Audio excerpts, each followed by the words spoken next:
Well, hey guys, it's time for another episode of It's Crow Time, episode number 38. We're going to be joined by Miss Carly Nash. We'll chat with her about how she got started and a lot of other things. Also, we will chat with her about her very first show here in Texas, which was right here in the Falls at Legends. It's all coming up right here, right now. DJ, hit that intro music.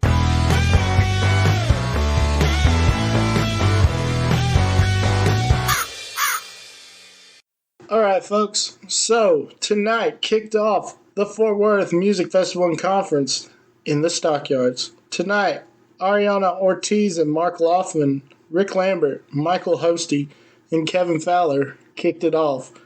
Tomorrow, Dusty Motes, Saints 11, Jacob Armbridge, Grace Ricketts, Midnight Choir Revival, Shaker Hymns, Ray Wiley Hubbard, Randy Foster, Michael Martin Murphy, Daryl Dodd, Dave Perez, Larry Joe Taylor, the Tejas Brothers, and Josh Weathers will be tomorrow. Friday, Randy Brown, Jake Bush, Nick Brumley, and Presley Hale. Gracie York, Oliver Penn, and Jake Piat. Jake Costello Trio, Prophets and Outlaws, Max and Heather Stalling, Cameron Wrinkle, Gary P. Nunn, Roger Krager, and Treaty Oak Revival will round out Friday. Saturday, Honey, Carrie Litt, Amanda Kate Ferris, Angela White, Jake Oden, Tommy Alverson, Jesse Jennings, Jack Barnstill, Courtney Patton, September Moon, Larry Joe Taylor, Johnny Falstaff, Larissa Boyd and Shelby Stone, Jared Morris, Stoney LaRue, David James, Mike Ryan, and the Bros Fresh will all round out this weekend of the Fort Worth Music Festival and Conference. You can get your tickets at fortworth.com/FWMF.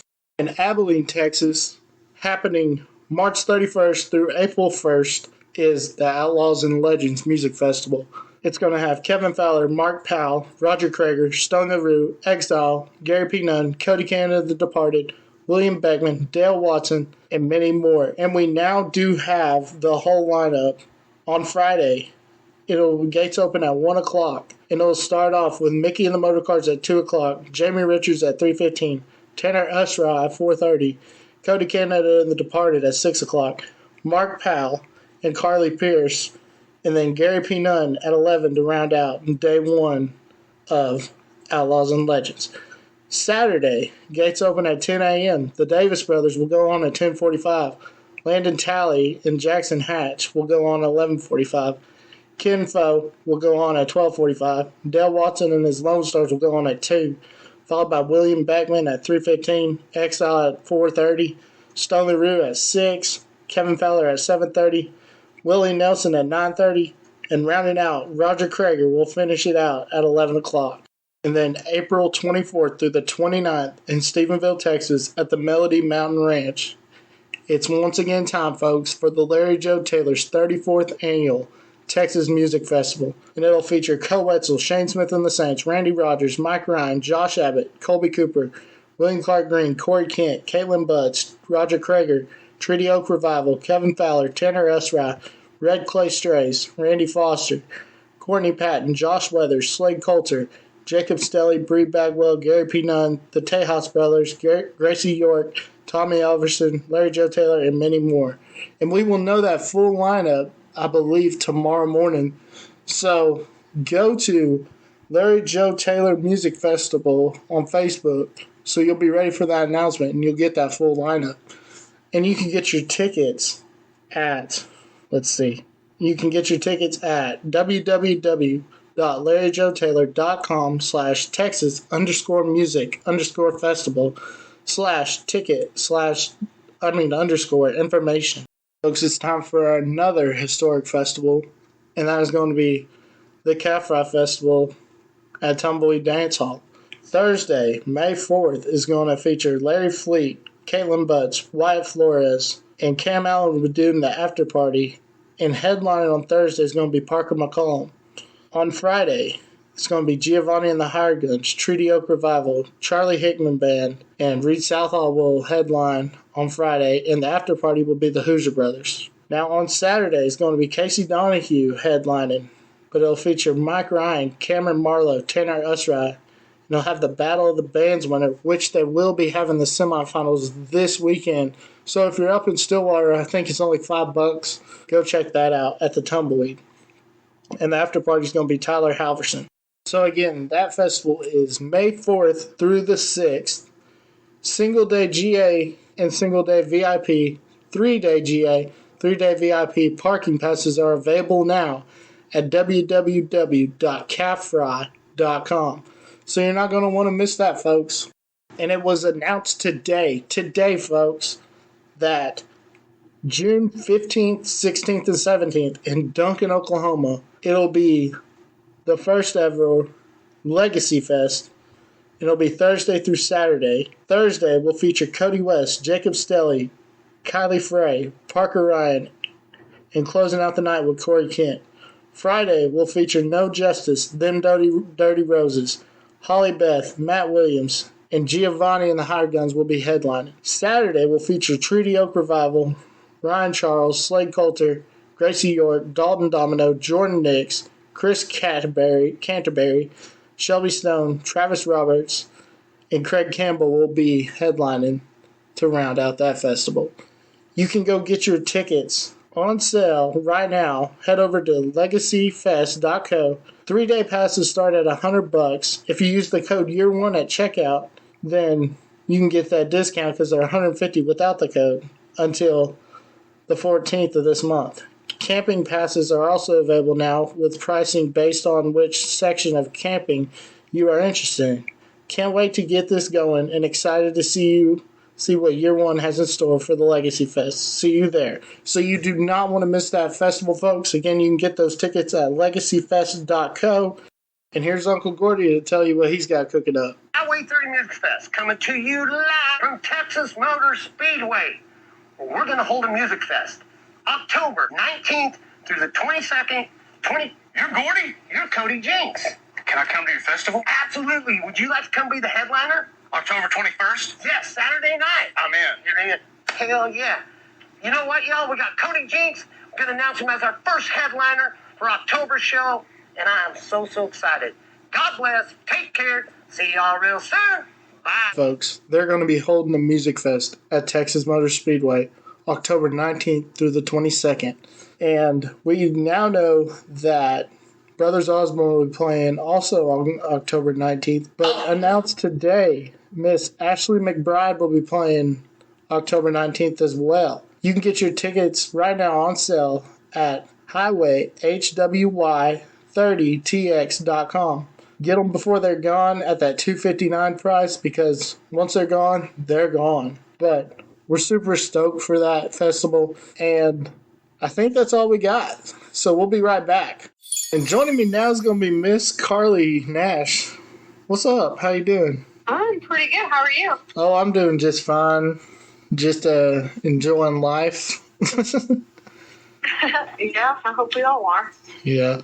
So, where are you out of? I live currently in El Reno, but I'm born and raised in Hobart, Oklahoma. Good old Hobart. Go Bearcats. I was raised half my life in Indiahoma, and then I finished out school at Chatty. So yeah, I know about old Hobart. Oh yeah, I remember going to Indiahoma games. We were always a little terrified to go there. Not gonna lie. I don't blame you. Oh my gosh. Yeah, we used to play. Yeah, we played Hobart a lot in junior high. And it was the middle school games. Yeah, we never wanted to go. Yeah. There was this kid. I think his name was Sean. He had. I remember he had corners. That kid was freaking good though. Yeah, Deshaun Clark. Yeah. Above me. Yeah. Okay, so you graduated in 2015. Yes, I did. Was Fletcher in your class, or was he 14? Fletcher is the same, actually, class as Sean, 14. Okay, yeah. Because I remember, ever since elementary, me and, Sean would always play each other. And it's crazy. Oh. Yeah. So, Miss Carly Nash, how'd you get started? Well, that's a long answer to that question. So I've been singing my whole life, basically. I grew up musical, singing all the time, at home, in church, and at school. I was a choir kid. And my teachers that I had in school really encouraged me to be involved in choir and all state. So I did a lot of that growing up in middle school and elementary, and even not elementary, middle school and high school, and even when I got to college too. Just had that classical background and classical training, everything in the choral world. But my career that I have now, it started in, I think it was 2020. I had a friend of mine. She started working at a bar on the Strip in Stillwater. That was pretty new, and they wanted to drive in a crowd. So they said, "Hey, my friend, she sings and she plays the guitar." Long story short, we just booked a weekly gig on the Strip in January of 2020, and it just started from there, basically. What bar was that? They called it the Storm Cellar Bar at the time, but it's just Coney Island. Oh, okay. Yeah. Yeah. Yeah. Coney Island's a pretty cool place. It is. Lots of good people there. Yeah. So, where did you go to college at? OSU. OSU. Yeah, to go Pokes. Gotta get that in there. My brother, he's an OSU fan, but I'm an OU fan, but I'd love Stillwater over Norman. I hate to say that, but I do. It's awesome. I mean, everybody that's ever been to both the towns I don't know anybody that would disagree with you. Yeah, I mean, for those that you are listening that have never experienced a weekend in Stillwater, it is truly an experience. Yes, you're missing out on a very important aspect of life. If you experienced a weekend in Stillwater. Well, and there's so much history, too, with the genre of Oklahoma music because, I mean, the Great Divide, Jason Boland, Ragweed, they all got started there, so, yeah. Stillwater, Oklahoma is the birthplace of the kind of music and the kind of music lifestyle that we lived. I truly believe that. Is in Stillwater, Oklahoma, so it's kind of crazy. It wasn't planned to, that's where, the same town where I started my career, but it's just where it happened.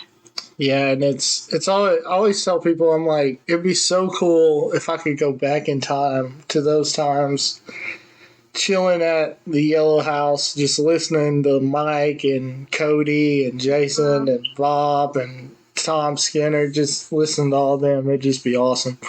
For sure. Our parents are lucky they got to live through that. My mom, she went to OSU during all that. That's awesome. So you start booking gigs. Were you just playing around Stillwater or? Yes, because how it started booking gigs was that in college I was a music industry major. Mm-hmm. So being a music industry major, we started a singer-songwriters guild with our music industry association that we had. Just basically anybody who was in that major. We had our own club, and we just wanted to start actually doing it because the major was very, very, very new. We were like the guinea pigs of the major there at OSU. And so basically the professor who is in charge and the head of all of the music industry department, he had friends in Stillwater, like the owners of the Iron Monk, and just other local places there in Stillwater that were willing to let us come and play and experiment with our music that we had, we got together, that we either wrote together in our meetings or just wrote on our own. And he just wanted to give us experiences playing in public, actually performing our own original music too. And so that's how that kind of started, honestly, when booking and playing shows in Stillwater was through my major. We had a monthly gig at Iron Monk. It was the first Monday of every month. And we would all go to the Iron Monk and we would play music. And that's actually what got me started. I started with a a podium in front of me with sheet music in front of me, just playing other people's songs. 'Cause I didn't have any songwriting experience at that time either, and I'd only had a guitar for a couple months too, and no lessons. So, Oh wow! I've only been playing the guitar for I think for three years. Yeah, self-taught and all that. That's awesome. But that started, yeah.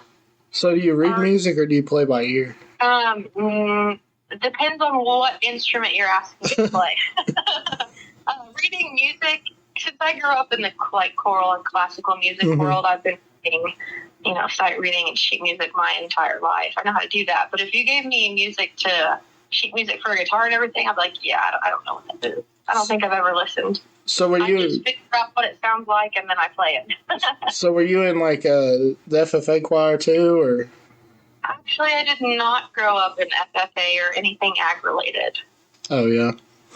Yeah, I was a sports kid, and I was a choir kid, and that was it. Well, that'd keep you busy. Yeah.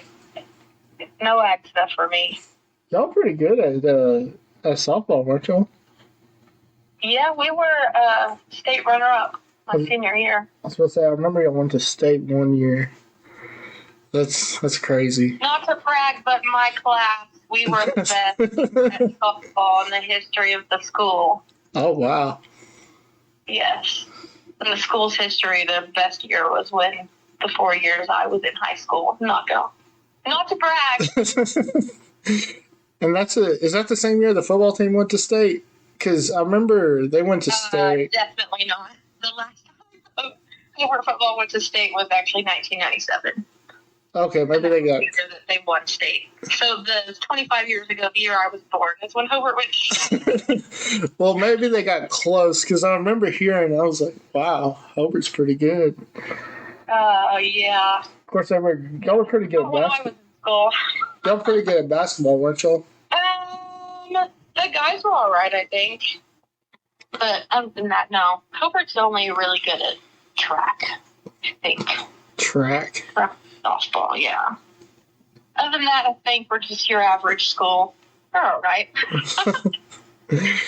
So the way I found out about you is when Dwayne went live that one night, and I saw you jamming with Tyler Anthony. I was like, I got to get these two on my podcast. And Dwayne was like, I'll get you her contact information next week or something. He messaged me. And then I saw where you're playing with Coda Lewis and the Flyers. And I was like, oh, that's that same girl. Yeah. So you said he went live. We were with Tyler Anthony. Mm-hmm. It was like y'all were like in a hotel or something. That was like 2 a.m. at a hotel. Me and him, we had Battle of the Band. Actually, I'd had a Jamming at the Weed with Okie Records earlier that day, and he was there to MC and host the whole thing and help us raise money. Oh, and then we did Battle of the Bands that afternoon. He was a judge. And then I was like, okay, but now we're going to go out in Stillwater, and I'm going to take you on the strip. He's like, okay. So me and him just basically did our own little bar crawl on the strip that night. And that's the way you experience it. Yeah, ended up doing like a 2-hour concert in the lobby of the hotel with Tyler and doing his band. I honestly didn't know that he went live until you just said that. Yeah, he did. I was like, it said Dwayne Ryan was live, and I was like, what the heck? And I looked, and I was like, whoa. Yeah, that was pretty cool. It was a fun night. I can't lie. It was a lot of fun. That's awesome. So, I'm surprised you didn't get into the Battle of the Bands at the Tumbleweed for the Calf Rock Festival. I actually didn't know it existed. I had no idea. Until Dwayne, he texted me one day and he said, are you going to be doing this? I was like, what on earth are you talking about? And he tried to convince me and talk me into it, and I still didn't. I'm still looking for a full-time, full band. So I was like, I'm nowhere near prepared to do anything like that. Shout out to Dwayne Bryan, by the way. Yeah. Great guy. His son's all right. He's a good. if you know him. Yeah, if you know him, he sings something about some oranges or something, you know. That's awesome. But yeah, Dwayne. So he actually called me one day, and it was about another podcaster who said something about Zach, and he thought it was mine. And he was like, "Is this your podcast?" And I was like, "No." I said, I know the guy." I said, "But," and he said, "Oh, okay." And then he started talking to me and stuff we started talking about Zach and stuff. And then he was like, "Well, have you seen Zach live?" And I was like, "No." I said, "I've been wanting to." And he's like, "Well, next time he's somewhere close, let me know, and you'll get to see him live." And I was like, "That's awesome, man." But yeah, he's a cool guy. Yeah, for sure. He likes to see other people succeed. Mm-hmm. He's a good person to have in your corner. I can say that. Definitely. I saw where I was just looking at your music the other day, and I saw you put the play that would make Mr. Jimmy Wade happy with the death of pop country. I was like, hey. But yeah, Jimmy's a good guy too. Yeah, the DBPC, it's actually kind of a crazy story how I got involved when I met all of those guys. I was doing a gig. It's actually a very, I don't know, big, long, like, web of how that got started. We got time. So when the Salty Bronc opened, so it was their opening night. Me and all my friends went, but this time we were boycotting the penny for our own personal reasons. And so we were like, let's go check out the new bar on the Strip. We go to the first night that the Salty Bronx open, and it's just bottomless Vegas bombs, and we're getting to know the bartenders and the owners, and then we find out, Kelly and the Great, like, the Great Divide owns this place. We're like, oh, okay, that's cool.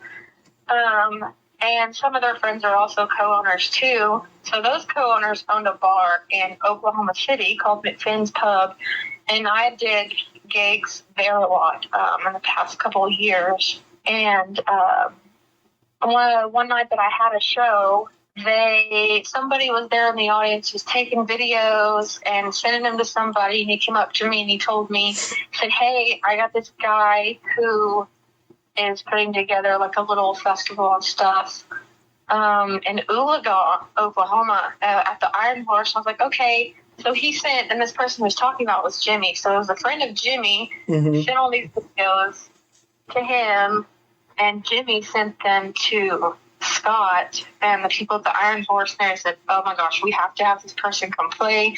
This girl's got to come play for us. And so booked me a gig at the Iron Horse in Oologah. Drove all the way out there in the middle of nowhere, all the way up there. Played a gig, and Jimmy came that night.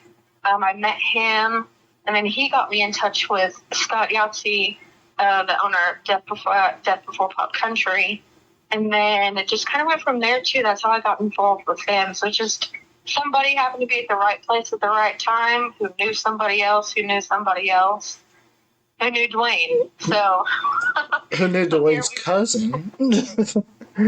It's like that story, be like, I know this guy who knows this guy who knows this guy who knows this guy's cousin that knows this guy knows Dwayne. Yeah. I've learned a lot of that in the music industry. It's all about who you know. It's somebody who knows somebody who knows somebody. Yeah, definitely. Especially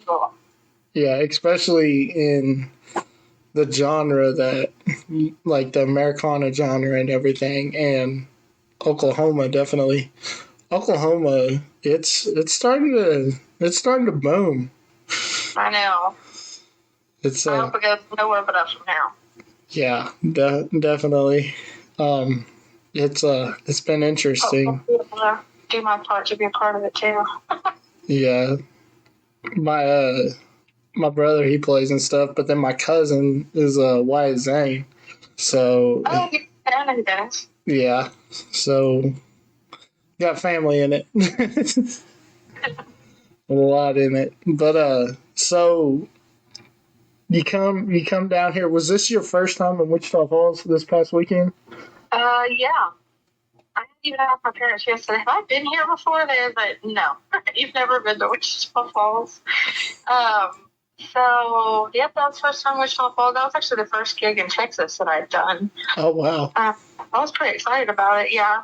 Taking the shows from Oklahoma to Texas. Even as an opener, it's still, you get to meet so many new people. Right. And you never know what opportunities it's going to open up for you. And I'm glad to say that it did open a lot of opportunities that we can see in the future, taking the shows and music down to Texas. So I'm excited about that. Yeah, that place actually, so it was originally called Styx. And yeah, that's what we heard. Yeah. They told us that Elvis played there, and I was like, what? Yeah, back in like the 70s or something like that. Mm-hmm. But it was like all still original when the old owners had it. She kept everything original. The last big person to play there when it was Styx was, I think it was Stoney LaRue. And then it was funny, so then when COVID hit, she rebranded it to our time, our time or something, and she started serving food, to get, because Texas, they had the ban on bars and everything. Mm-hmm. And so when that happened, she's like, well, I'm just going to change the name of it and everything. Well, then out of nowhere, she comes on there and she's like, we're going to, and she sold it to these people. Well, right before the people that opened up Legends. So they owned it for just I think it was like, it had to be less than like a couple weeks.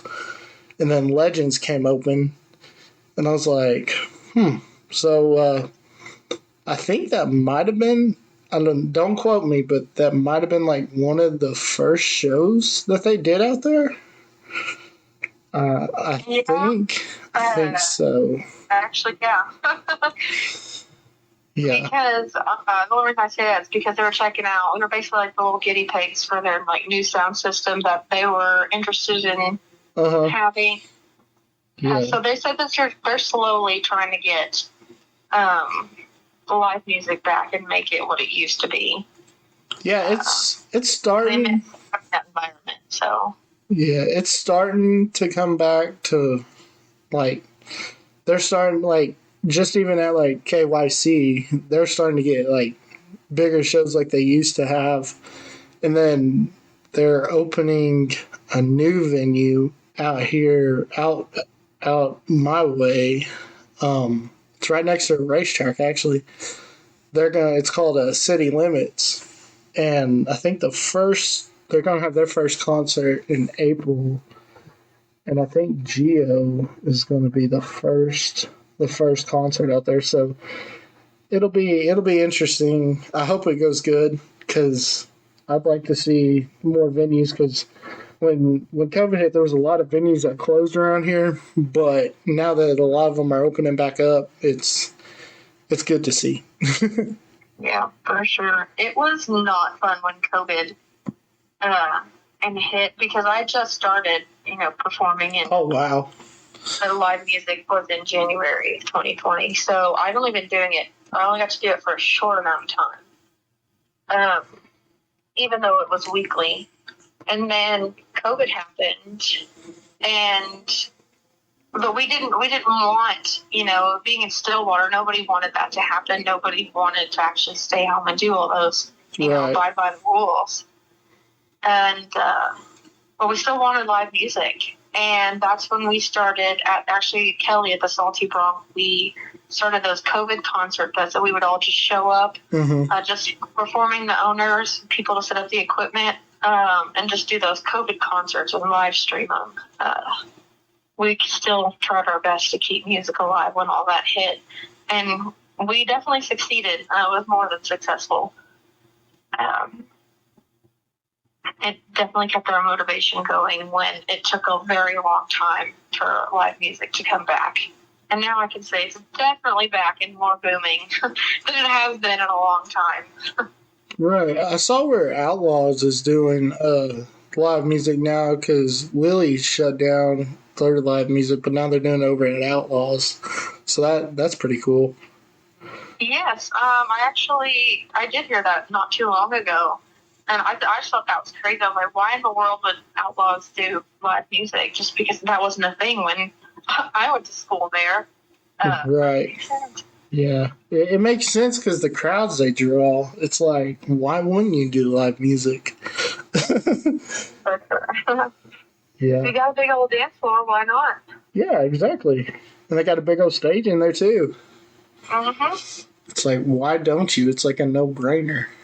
But it's the perfect place for live music on the Strip. It's the best layout for sure, in my opinion. Oh, definitely. Of course, Salty Bronc, you can't beat it. That place is perfect. Yeah. That place is home for me and my friends in our college days. we were there on the first day they opened, and we wish that we were still living there. You think back of that Great Divide song, College Days, right now? Very ironic. Yeah, that's crazy. So, what would be your dream performance? Would it be like Instawater? Would it be Cat Fry or the Tumbleweed or? I don't have really an answer, to be honest. I think it would be so cool to have a gig and stuff out at the Tumbleweed. And Cat Fry, of course, that'd be amazing one day. Just my goals right now aren't that wide and that big. Right now, our goals are just, putting together a band and actually studio and putting music out there. I'm a very do at my own pace, my way kind of person. So there's just things honestly I haven't really thought about. I'll play where people want to hear me play, and I'll just make my music and do my own thing. So how'd you get with Coda?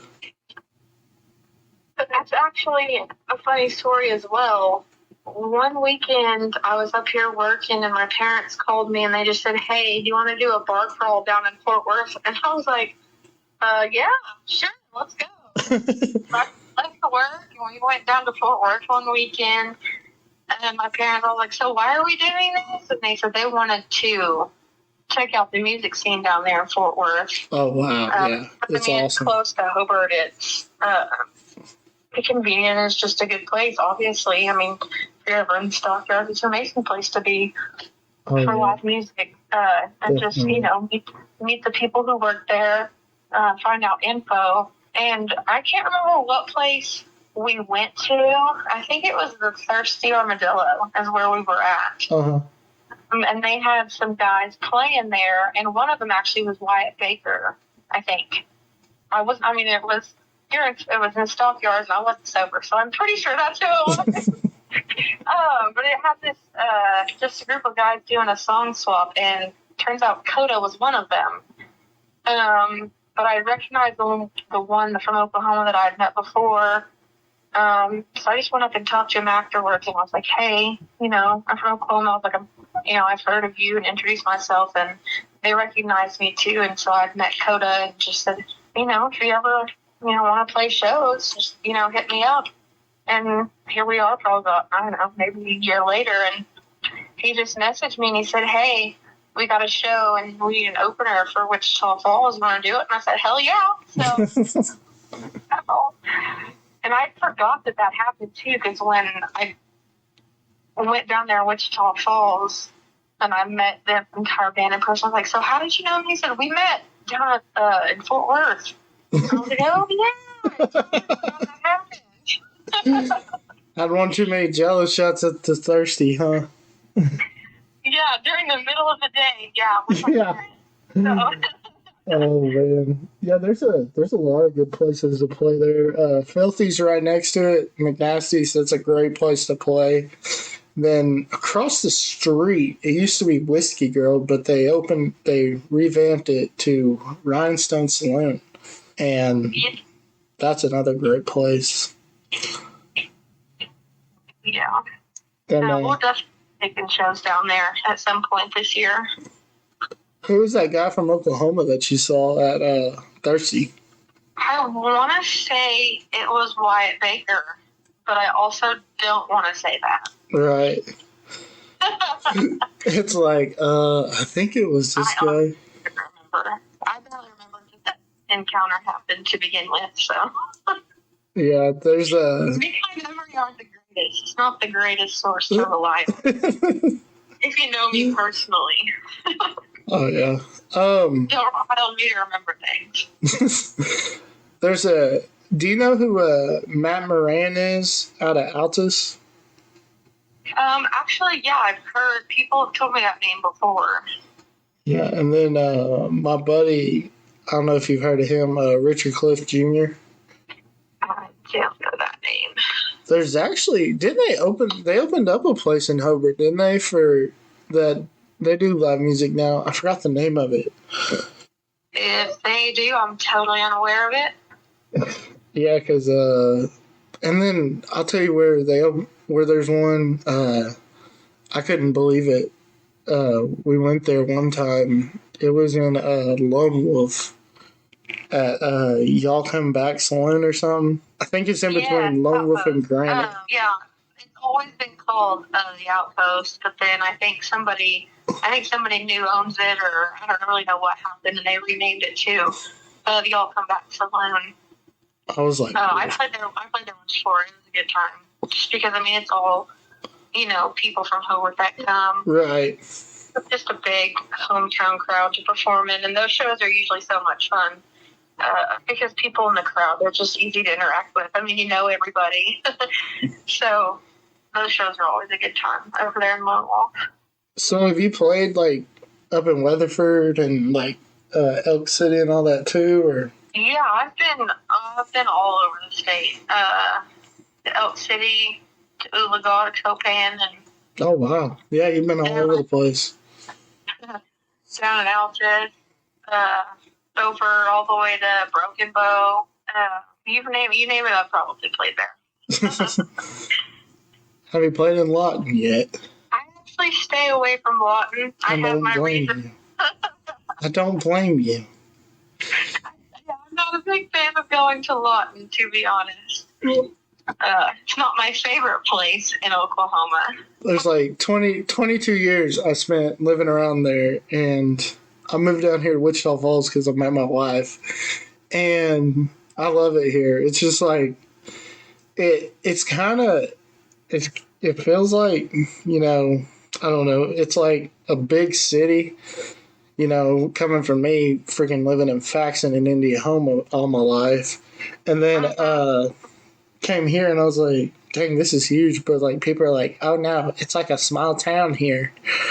And I'm like, I could see it. That's like all the small towns here, like they've got like, they're the size of, most of them are like the size of Hobart. And I'm like, and they're like, these are so small. I'm like, no, you don't know small until you go to Faxon. That's small right there. Or Chatty. Yeah. I saw where Hobart got a casino, and of course they got the Pizza Hut, and they got the Walmart, and everything. You might have a Walmart, but it's the smallest Walmart you'll ever see in your life. It really is. It's so cool, though. It's like...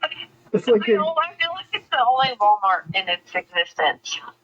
We used to go to Hobart for like, we had like in 4-H we had like pig shows and stuff, and it's like you get there. I remember the first time I went there. Of course, you can go in there and play basketball.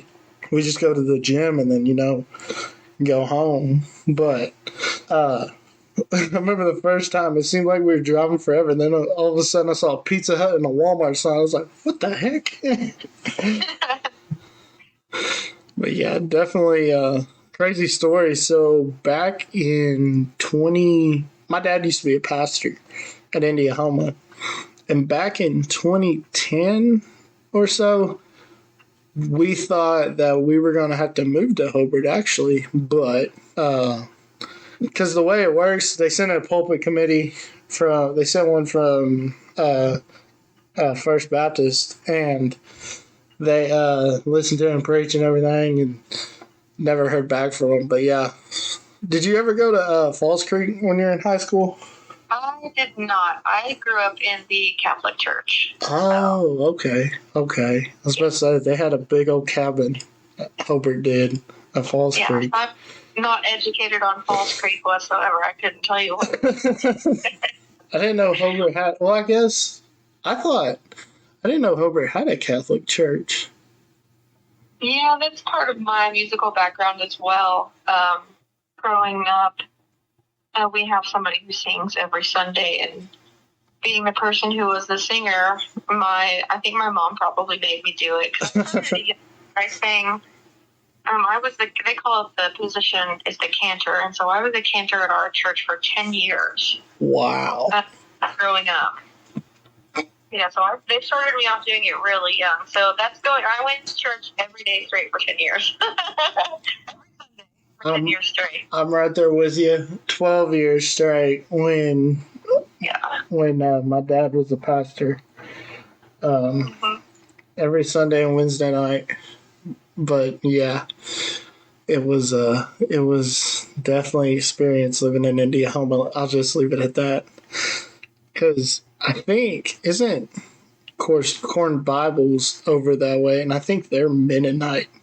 I think so. That's over your way, kind of, right? Corn? Corn, I think, I would say it's probably like 35 minutes away, or 35 minutes straight north of Hobart.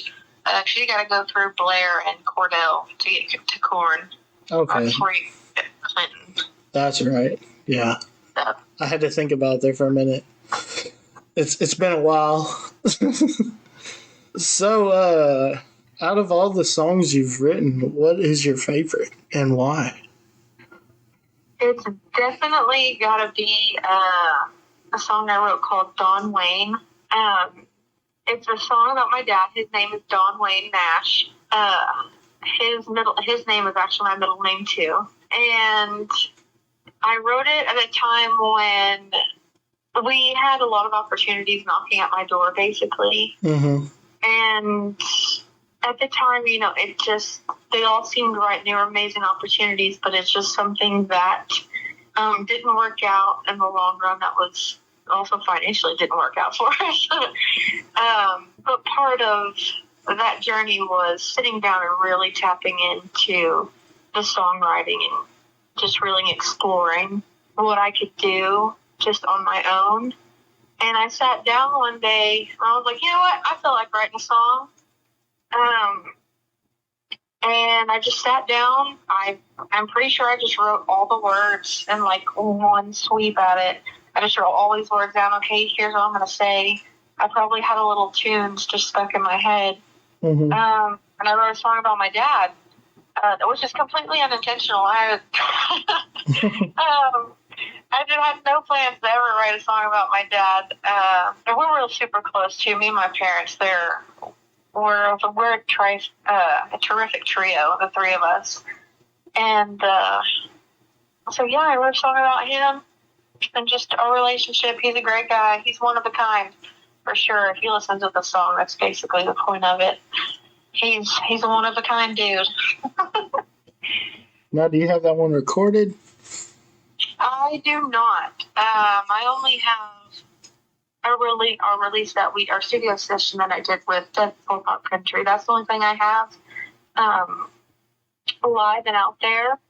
But we are actually in the process right now of booking some studio time over the summer to get in the studio and get some more singles put out, get some more original music put out there. So I'm excited about that. That's awesome. And every show that I do play that song, that's everybody's favorite song. I mean, people are usually a fan. I mean, they're a fan of all the music, but that one usually, for some reason, that one really gets people. So that's definitely my favorite song for sure. Now I'll ask you this: did you enter the El Reno singer-songwriter competition? I didn't know there was one. Yeah, I think it was back in. When was that? It's been months ago. But yeah, I didn't know it either. But yeah. It has to do with my job or what I do. in the musical world, I probably don't know that it's going on. You don't do this full time? I sadly no. But we're working towards no. I have a full-time job here in El Reno as well. So what's your day job? I am a manager of a UPS store that's inside Canadian Valley Pharmacy here in El Reno. No way. I'm in the process of getting hired at a UPS store. Hey, I have all the tips and tricks for you. I manage one. I know how it all works. I actually went this, I don't know if they do it up, how y'all do it up there, but they did it down here. The guy was like, hey, since you applied and everything, we'll bring you in and try you out and see how you like it and everything, and we'll go from there. So yeah, I came in this morning and stayed from like 8 to 12. But yeah, it's not real hectic. I mean, it is speedy, but I mean, if you got retail down, then you pretty much got it. Yeah, it's definitely a job that'll keep you busy, especially if you're in a bigger town. It'll keep you busy. Right. Yeah, and then I'm sorry. Yeah, that's what I do. That's just what I do now because, and that obviously wasn't the plan. I didn't want to, be a best store manager. That wasn't my career goals whatsoever. I mean, I got a degree in music industry. Being a manager of a shipping store was not in the plan whatsoever. But I mean, I graduated in 2020, Mm-hmm. So, and at that time I was working at the McKnight Center, which is the brand new performing arts center that they built there in Stillwater. Oh, yeah. I was an intern there. I was a floor manager. I organized our music festivals, and just had many great things going in the performing arts and in the music industry world. So COVID happened, and any job that I wanted to do or had lined up, just everything went out the door. Wow. Because the entire world shut down. Right. So all the plans I did have, potential interviews, just everything was like, well, okay, we're not hiring now, and probably won't for another, couple years. Oh, wow. Not something we're doing. So I had to, instead of finding a job, getting a steady job in the music industry, moving to a new place, all that just didn't happen. I had to move back home to Hobart with my parents. I didn't have a job just because, I mean, nobody did. I was one of the millions of, college students that graduated that same semester that just anything they wanted to do or have lined up just completely out the window, especially if you're in the music industry. Mm-hmm. Just nothing happened. So I had to move back home and to Hobart and live with my parents for a while. And any job that I applied for, just absolutely anything out there, just never happened because you couldn't find a job in 2020. So I substitute taught at Sentinel and Lone Wolf for a while that was going on because I lived with my parents during the summer and a little bit longer. I honestly don't know how long I lived there. I know it wasn't more than a year because I was like, I love my parents, but I can't live with you again, ever. So I've lived on my own for way too long now. Right. Me and my dad are the same human. So I was like, I can't live with you, Dad. I was like, I love you, but I can never live with you again. Right. So just substitute taught and found a job anywhere that I could. And then a friend of mine, she worked at Canadian Valley here in El Reno. And she's like, hey, they need some serious help at the UPS store. I was like, okay. So I went in the next day. I was like, asked for a job and just talked to her. She said, yeah, I'm dying. You're hired. And during that time too, that's when I was still living with my parents and I didn't have a place to live at all. So oh, wow. I couldn't have an apartment because band rehearsals and all that work, you can't do that in apartments. Right. So finding a roommate, finding a place to live, that was a nightmare. So I was actually couch hopping for a while. I lived with my cousins for a while. live with my friends for a while, and just anywhere that I could stay, really, just to get a job and finally get on my feet. I can gladly say that's not where I'm at nowadays. Got my own house in Stillwater and doing the music gigs and managing the store. So how far is your drive from Stillwater to El Reno? I think the drive from here to Stillwater is like an hour, like a half-ish. Oh, that's not too bad. Depends on how excited I am to get there. Oh, yeah. So, wait, Longwood still has a school? Yeah, they do. Longwood does have a school. Yeah. I think I saw one year their graduating class was like 4 or something. I was like, I didn't know they still had a school. I thought they shut down. The year that I graduated high school, 2015, they had 1 student. Okay, I had heard that too one time. And it turned out he was a valedictorian too. Yeah. Yeah, he was all things. He was his class president. I'm sure his resume looked great going into it. I bet it did. Class president, valedictorian. I'm like, well, you're the only person in your class, but great job. Yeah, go Coyotes. Yeah, 1 person. That's insane. But yep.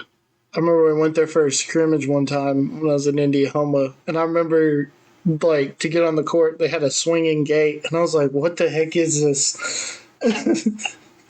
Oh, man, that was funny. But, so, you said you were at Sentinel, too? Yes. Okay. A good friend of mine from Hobart, we're still really great friends. I mean, we grew up together.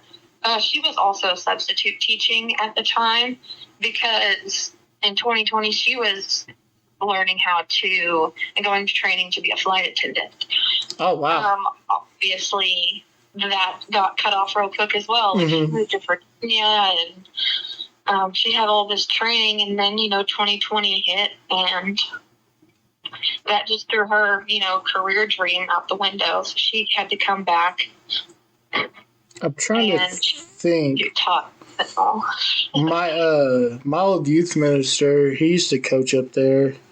His name was Hunter Quickle, and I was trying to think if he was still there, if he was at Snyder at that time. I couldn't remember, but yeah, now he's at Big Pasture. But that's another story. But yeah, it was crazy.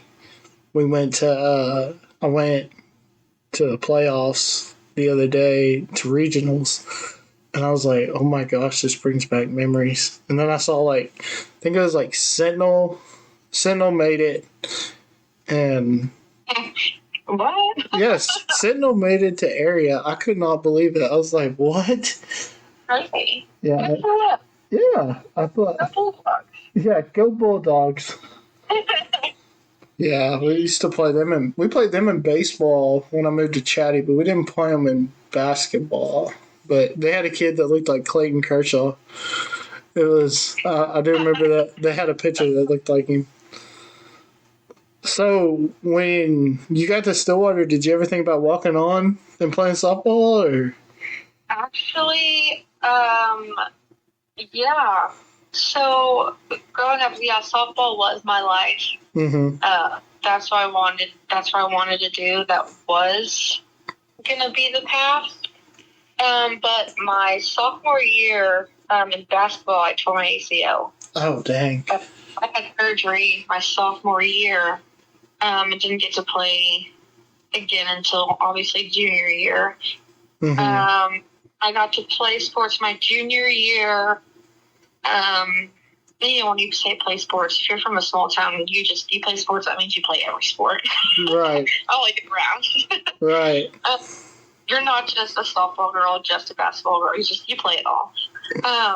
See, we didn't have football though, so we had fall baseball and spring baseball, and they should have let the girls on their football team, because my senior year, our boys were not good. Well, they would have been a lot better if we were out there, not gonna lie.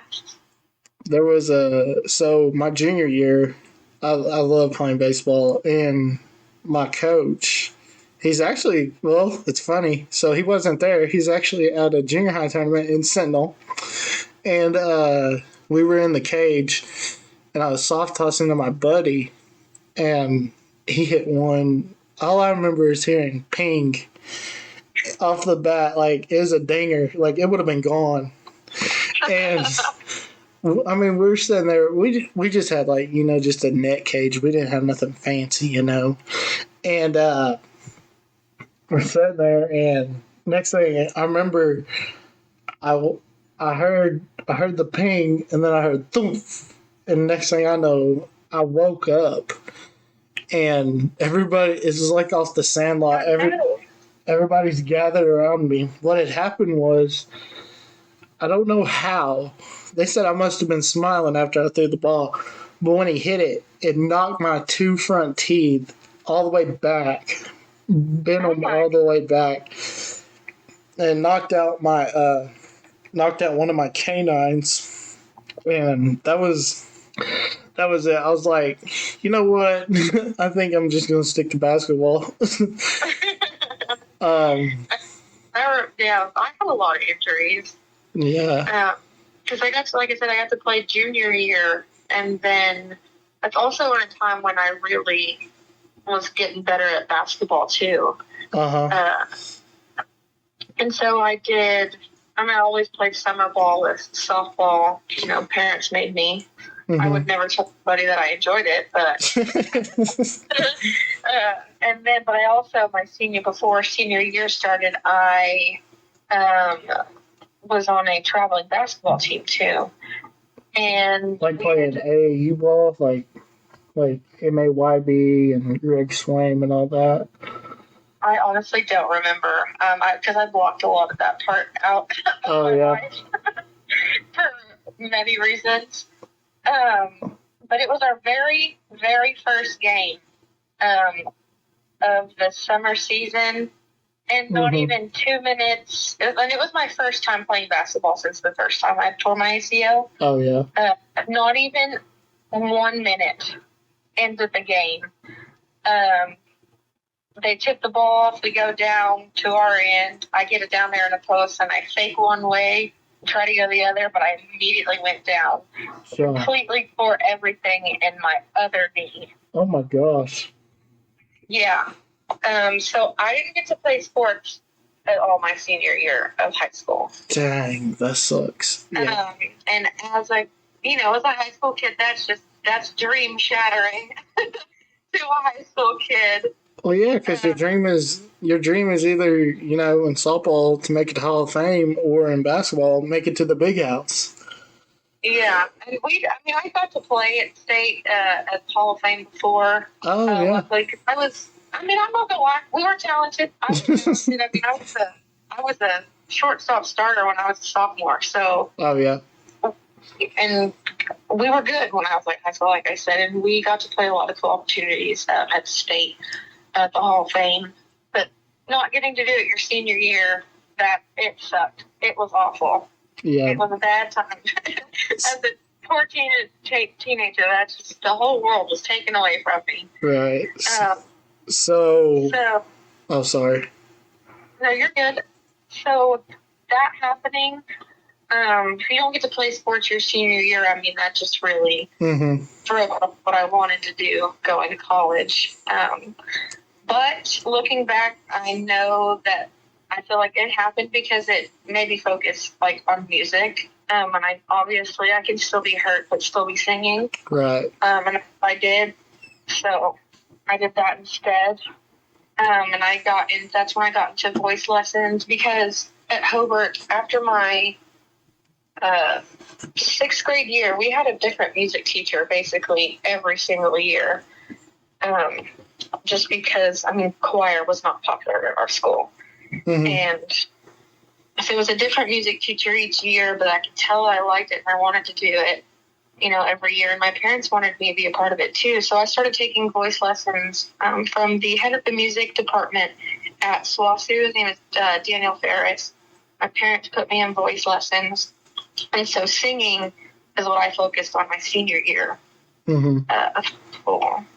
That and pretty much nothing else. And that got you the scholarship to OSU. Yeah, that's where the music scholarships came from. I had music scholarships. I honestly don't remember what kinds other than the ones that were like through the Catholic Church for singing and stuff. Oh, that's cool. But it kept me, those music scholarships is what kept me in music when I got to college, because I don't think, I mean, it was, how many years ago was that? When did we start? 15, 5, 7, almost 8 years ago? Yeah, because... My brain can barely remember what I did today, so talking about 8 years ago, that's a lot. That's like... sorry, I keep interrupting, I'm sorry. So, when I went to college, too, I didn't have a major. I didn't know what I wanted to do, so I was just a business and a soccer major, but I knew I had to be in choir because I had a scholarship. So I stayed in that, and me being in choir, actually, I got to meet a lot of good people. I mean, I was in the music building all the time. I did never want to hang out anywhere else. Just because the music building is, I guess, I just felt most comfortable in where I wanted to be at. And it introduced me to amazing people, friends that I still have in my life to this day. And they encouraged me. They said, hey, you should try out for our choir. You should try out. You should be in opera. You should do musical theater with us. Maybe try this out, which I eventually did everything because I wanted to hang out with my friends in those environments. And I honestly kind of missed doing all those choir things. And so hanging out with them and that keeping those scholarships just led me to finally admit, okay, I'll be a music major. So I changed my major to that because before I was sports media too, because I didn't want to let that softball life go. Oh, yeah. I was like, I'll just do sports media. And then I was there like the first day of class. And I was like, yeah, no, this is not what I want to do. Was in like the first 20 minutes of being in that class. Doesn't Dave Hudsacker, doesn't he teach that class? I couldn't tell you. I don't think I heard that at the time, and I don't even remember her name. But my teacher, she was the mayor of Stillwater at that point. The mayor? Yes, she was a really sweet lady. I don't remember her name, but she was the mayor at that point. Teaching a sports media class at Stillwater. Huh. Yeah. Wow. So, backing up, you're talking about your senior year, you had injuries. So, after all the teeth got knocked out and everything, we got to my senior year. We were playing Frederick JV, and we were playing we had a tournament at Chatty about December, and we won and everything, and I went, and I thought it was cool because I could pop the rim, so I went to pop the rim, and when I did, my back, like, I went home that night and I couldn't walk. And so my mom, she worked at Southwestern at the time, and she's like, we're going to the ER. And I was like, okay. Oh, no. So we get to the ER, and they thought it was spondylolysis. So then I went to my family doctor, and they thought I fractured my vertebrae. And so then, yeah, so they sent me to OU to see a specialist, and because they told me like I was out for 6 weeks. Well, I got to looking at the schedule, and the day I could come back was senior night, and I was like, oh my gosh, that's like my whole season. The whole rest of the season, like after Christmas break and everything. So I get up to OU, and he's like, no, you don't have spondylolysis. You didn't fracture your vertebrae. He said what it was my sacral joint had inflammation. And he said, you'll go to PT for, I think, like a couple of weeks, which the Southwestern, like their sports rehab place is amazing. And so I asked him, I was like, well, how long am I out? He said, what'd they tell you? And I said, they told me 6 weeks. And he said, oh no. He said, you sit out Christmas break practice and you can be back. So I was like, okay. So I get back after Christmas break, set out and everything. Well, one day, we're in practice and, well, you know, like you catch a chest pass, sometimes it'll jam your finger. And I caught one and I thought I just jammed it. So we went to Fletcher. I think my cousin had we had a surprise party for him or something. And on the way home, the whole time my grandpa and they're looking at it and it's like swollen. And they told my mom, they're like, he probably needs to go to the ER on the way home. So we go back to Southwestern to the ER, and I had ended up breaking. I broke it. Well, you know, they put me in a splint and sent me home. Well, I took it off. I was like, I'm not risking this. So I played. Yeah. Well, then playoffs roll around, right? And they decided to schedule my wisdom teeth out that time. So first round of regionals, I didn't play because I was still recovering from my wisdom teeth. But because I would only go a half a day, so I'd still get credit to play, so I could play because it's playoffs. And so regional finals and then area I got to play. But yeah, I was like, what a crazy senior year.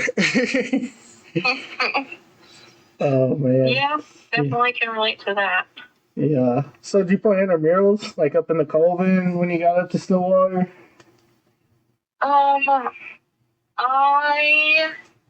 I did, but it was too painful. Oh yeah, I bet. Because I was in a sorority for the first year that I was there. Oh. And they had their intramural teams, and I played one game of basketball, and I said nope.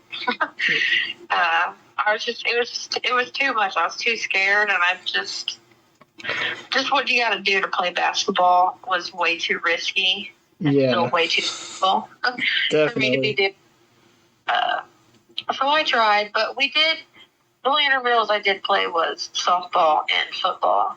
I can say that I was the best at intramural football because we played co-ed football with my music friends, actually, and we actually made it to the championship game. What? Yeah, we didn't win because the other team that we played, they were all actually athletes there at the school. They're just not football. Oh, wow. Actual athletes, not music major, like we all were. But I did win MVP quarterback for the championship game in intramural football. Look at you. Gundy is there looking. That's that softball arm. Thank you. Gundy's over there looking. He's like, Yeah, all the guys were like, how do you throw so good? They're like, you're a music major. I'm like, I grew up playing sports. I'm from a small town in the middle of nowhere. So I might be a music person, but I played every sport. Be like, that's that 2A small school stuff coming out.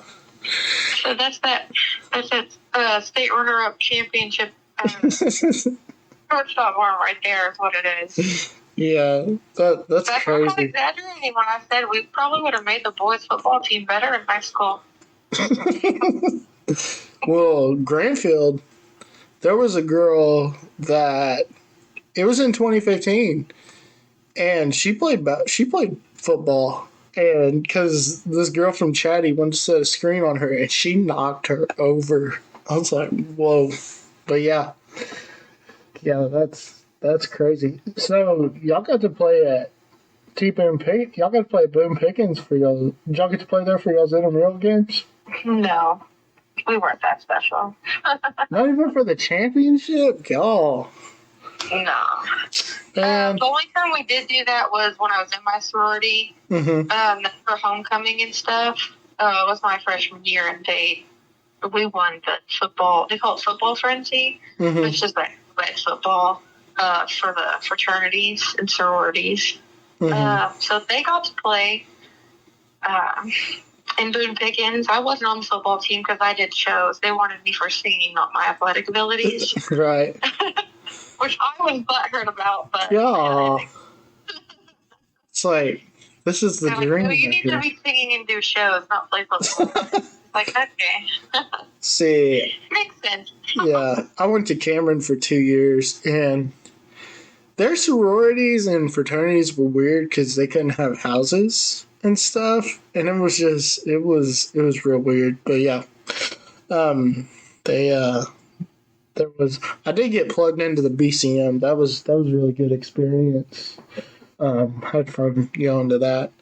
But anyways, so where can people find you on social media? I am on Facebook, Instagram, Twitter, and all that good stuff. I'm on TikTok, but I don't use it because I don't know how to use TikTok. Right. At Carly Nash Music, and you can find me on all streaming platforms too. Just search my name, and that's how you find me. That's awesome. Well, Miss Carly Nash, it was good chatting with you tonight, and hopefully we'll have to have you on here sometime soon again. Oh, that sounds like it's fun to me. I'm glad we were able to do this after last week. I hate to hear that you had COVID. Yeah, I don't think I did. But that's what the tests say anyway. Oh, right. Exactly. It's like... but no, I was pretty sick last week. Yeah. It was a double ear infection that kicked my butt. Oh, dang, yeah. Ugh. Yeah. I had a double ear infection and I had COVID all at the same time, apparently. So last week was not fun. Yeah. I got it. I was very nervous too. I wasn't going to be able to make that show down in Texas too. I was like, oh no. So I was on vocal rest. I had to go to work for 4 days, just trying to get better so I wouldn't miss my first gig down in Texas. So right. I looked and pulled through and we made it. Well, hopefully you get some shows down here and maybe even in the stockyards and stuff. Oh, don't worry. We're working on it. Who have you talked to in the stockyards? We actually met some people. I don't know who Chef Tim Love is, but he owns a lot of the places down there in the stockyards. Okay. That do live music, places like White Elephant and stuff like that. Oh, wow. So good places like that. Rhinestone Saloon, like we talked about earlier. White Elephant, Thirsty Armadillo. We actually went to a lot of cool breweries too that have awesome music venues. So really, all over for us, hopefully. Yeah, Denton's also a good spot too. There's quite a few. I've learned I've got a big old master list of all the places to get in contact with, or that I have. When we're all over Texas. I've got Texas, Kansas, Missouri, and Oklahoma. So hopefully that's where we're branching out to this year. Maybe you'll get on Born Free up in Pryor. That'd be pretty cool. Oh, yeah. That's always a blast. Is it? I know. I'll be behind the scenes, though, with Dwayne. That's a lot of fun. Oh, yeah. I bet. Yeah, no, Born and Raised in Pryor this year was actually a lot of fun. It was my first time going, too, and I just hung out with Dwayne, and we played music till about 4 in the morning and hung out with Cody Jinks, and it was pretty fun. That's awesome. Well... So, Cody Jinks is a fan of me as well, so that's one I know I can die a happy person. That's awesome. Yeah, that's like I've been fortunate to meet a lot of people. My best friend, he's actually from Carnegie. He plays lead for Co. His name's Shiloh Powers. I don't know if you've heard that name or not. I actually have heard that name. I don't know how, but I have. Yeah, and then Gannon and CC Rev, they're pretty good friends of mine. Yep. I listen to their music. Good fan, big fan. Yeah, yeah. Well, it was good chatting with you, and we'll see you again sometime. Oh, thanks so much for having me. No problem.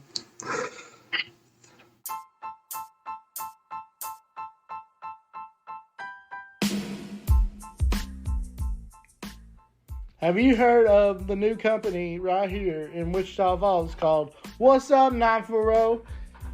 They'll show you the latest deals and steals and the hottest events right here in the falls. Just go follow them on all social medias at What's Up 940. Folks, I think that's going to do it for another episode of It's Crow Time. I want to thank Miss Carly Nash for taking time out and chatting with us over the phone. Make sure you go check out her music on whatever streaming platform you use, whether it be Apple Music, Spotify, YouTube, LimeWire, Napster. Are those still available? I think they are. Anyways, we want to thank y'all again for listening. And until we meet here again, right here on It's Crow Time. See ya.